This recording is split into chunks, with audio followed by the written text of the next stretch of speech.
Hampir semua orang pernah mendengar hukum karma. Ada yang percaya, ada yang tidak percaya. Karma bukanlah sebuah kepercayaan tentang sebuah hukuman atau ganjaran yang dipikirkan oleh banyak orang. Karma adalah tentang hukum, sebab, dan akibat. Artinya adalah apa yang kita lakukan di masa lalu akan berpengaruh dengan nasib kita hari ini. Apa yang kita lakukan hari ini akan mempengaruhi masa depan kita. Entah apa yang kita lakukan, baik ataupun buruk, semuanya mempunyai relasi sebab dan akibat. Karma juga berarti bahwa setiap hal tidak ada dengan sendirinya. Setiap hal ada penyebabnya. Nah, inilah beberapa hal tentang hukum karma yang perlu kita ingat dalam hidup kita. Yang pertama adalah hukum memanen. Apa yang kita tanam, maka itulah yang akan kita panen. Sama seperti seorang petani menanam benih, kemudian mengharapkan masa panen. Apa yang para petani itu tanam adalah yang mereka petik. Orang yang menanam padi, maka ia akan memanen padi juga. Tidak mungkin kita menanam padi tetapi tumbuhnya rambutan. Perlakuan apa yang kita lakukan kepada orang lain, maka perlakuan itu pula yang akan kita dapatkan dari orang lain.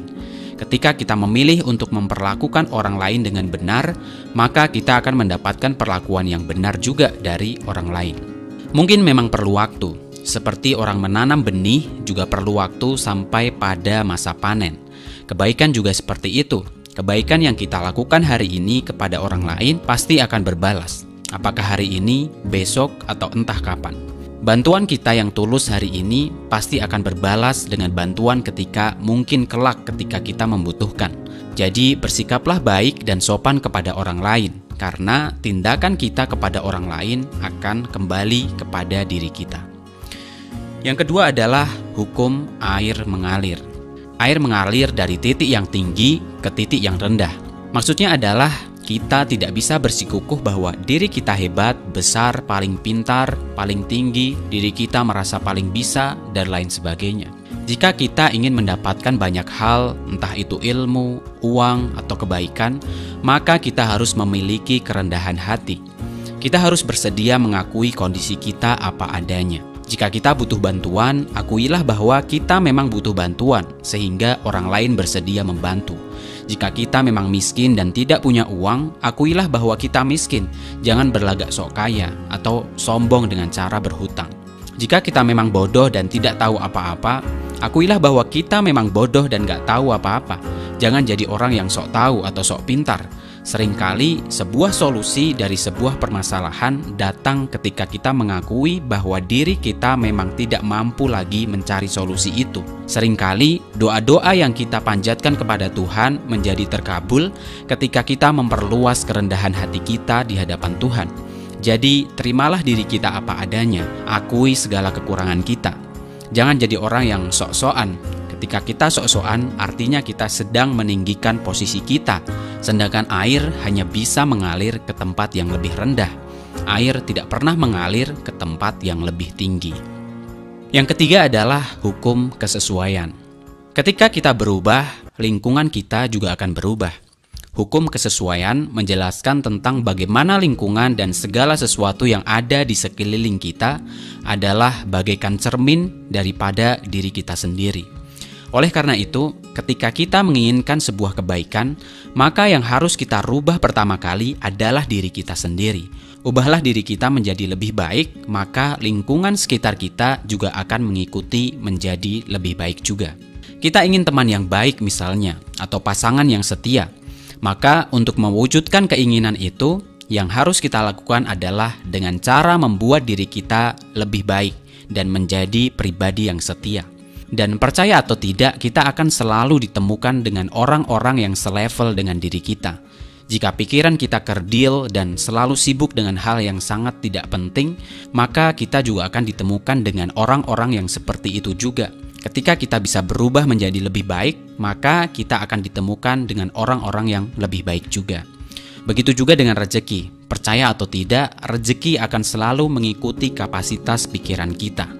Orang yang berpikiran besar akan ditemukan dengan rezeki yang besar juga. Orang yang berpikiran kecil dan sibuk dengan hal-hal yang kecil akan ditemukan rezeki yang sesuai dengan pikiran dia. Percaya atau tidak, ketika kita bertumbuh dan selalu mau untuk belajar, maka rezeki kita akan terus bertambah sesuai dengan pertumbuhan, pengetahuan, dan pengalaman kita. Jadi sebelum kita menuntut sesuatu, pantaskan diri kita terlebih dahulu untuk menerima sesuatu itu. Yang keempat adalah hukum remedial. Dalam hidup pasti ada ujian yang harus kita lalui. Ujian bisa berbentuk sebuah kesedihan. Ujian juga bisa berbentuk sebuah kesenangan dalam hidup. Ujian juga bisa berbentuk sebuah peperangan, perang melawan hawa nafsu kita. Hawa nafsu untuk marah, untuk malas, untuk lupa dengan kewajiban, dan lain sebagainya. Setiap kita menghadapi masalah dalam hidup, itu adalah ujian yang harus kita lalui. Kita harus lulus dalam ujian itu agar kita bisa naik level, naik kelas. Dan ketika kita gagal dalam ujian dan masalah kita, maka ujian atau masalah yang sama akan datang lagi. Atau istilahnya remedial, mengulang ujian yang sama. Dan selama kita tidak lulus dari ujian itu, selamanya juga kita tidak bisa naik level atau naik kedewasaan kita. Kadang kita bingung dengan sebuah masalah yang selalu berulang-ulang. Masalah datang dan tidak kunjung selesai. Hidup rasanya seperti seekor hamster yang berlari di dalam roda yang berputar. Tidak bergerak, tidak maju, terasa capek, hidup terasa monoton dan stuck. Nah, ketika kita mengalami yang seperti itu, mungkin kita perlu bertanya, ujian apa yang diberikan Tuhan yang belum kita selesaikan?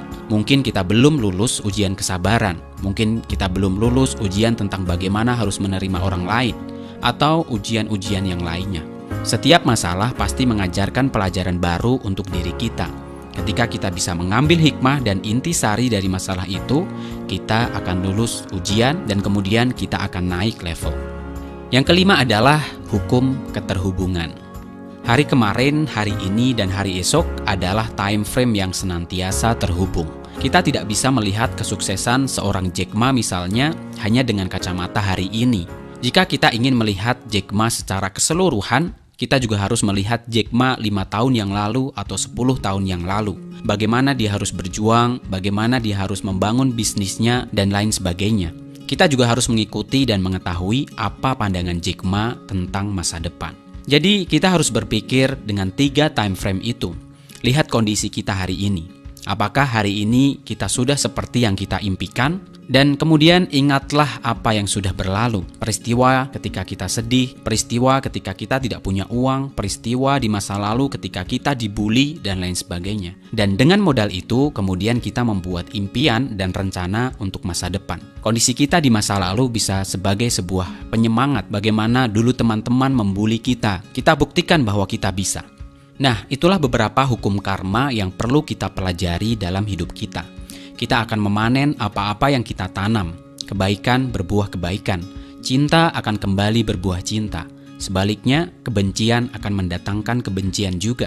Kita juga harus lulus dalam setiap ujian hidup. Itulah satu-satunya cara mengupgrade level kehidupan kita. Tidak ada cara lain. Oleh karena itu, kita harus percaya bahwa setiap masalah dalam hidup adalah sebuah peluang untuk diri kita agar kita bisa naik kelas. Jangan merutuki masalah, segera ambil langkah dan selesaikan masalah itu.